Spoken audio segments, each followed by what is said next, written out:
দিনাজপুরের নবাবগঞ্জে বিদেশি ফল রামবুটান চাষে সফলতা পেয়েছেন চাষিরা।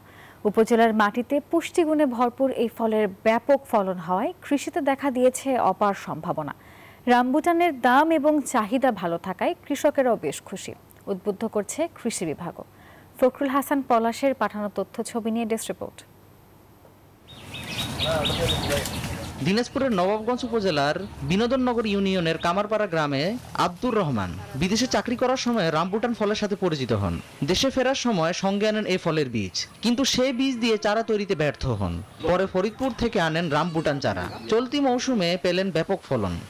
বর্তমানে একটা করে গাছে আমার যে ফলটা আছে, প্রথম ফল ধরছে, সে গাছে কমপক্ষেও 1 থেকে 1.5 মণ ফল আছে। একটা করে গাছে 50 থেকে 60,000 টাকা বিক্রি হতে পারে। না, যারা হয়তো অনেকে চারা চাচ্ছে, ফল চাষ করবে, তাদের জন্য আমি চারা সংগ্রহ করে রাখতেছি, নিজে চারা তৈরি করতেছি। এই ফলের কথা ছড়িয়ে পড়ায় প্রতিদিনই অনেক দর্শনার্থী বাগানে ভিড় করছেন।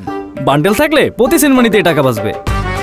বিকাশ সেনমানি বান্ডেল কিনে জিতুন প্রতি লেনদেনে। প্রতিটি গাছে প্রায় 60 থেকে 70 কেজি রামবুটানের ফলন হয়েছে। ফলটি প্রতি কেজি বিক্রি হচ্ছে 1000 টাকা দরে। এই বিদেশি ফল দেখার পরে আমাকে খুব ভালো লাগলো। আমাদের সবার উৎসাহ করা দরকার, যেগুলা দেশ বিদেশে সব জায়গায় যখন আছে, আমাদের দেশেও এটা সম্ভব।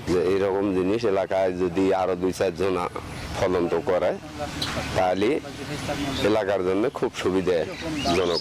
আলহামদুলিল্লাহ যে আমাদের গাছে অনেক পর্যাপ্ত ফল ধরছে। এটা দেখতে যেমন সুন্দর, খাইতেও তেমন অনেক সুস্বাদু আর কি। এদিকে এই বিদেশি ফল আবাদে সব ধরনের পরামর্শ দিয়ে যাচ্ছে কৃষি অফিস। তাকে দেখে স্থানীয় অনেক কৃষক অনুপ্রাণিত হচ্ছে এবং আমি আশা করতেছি যে এই ফল আগামীতে ধীরে ধীরে সম্প্রসারিত হবে।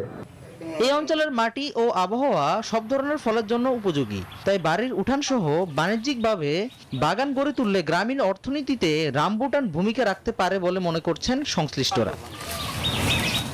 Desk report, news 24।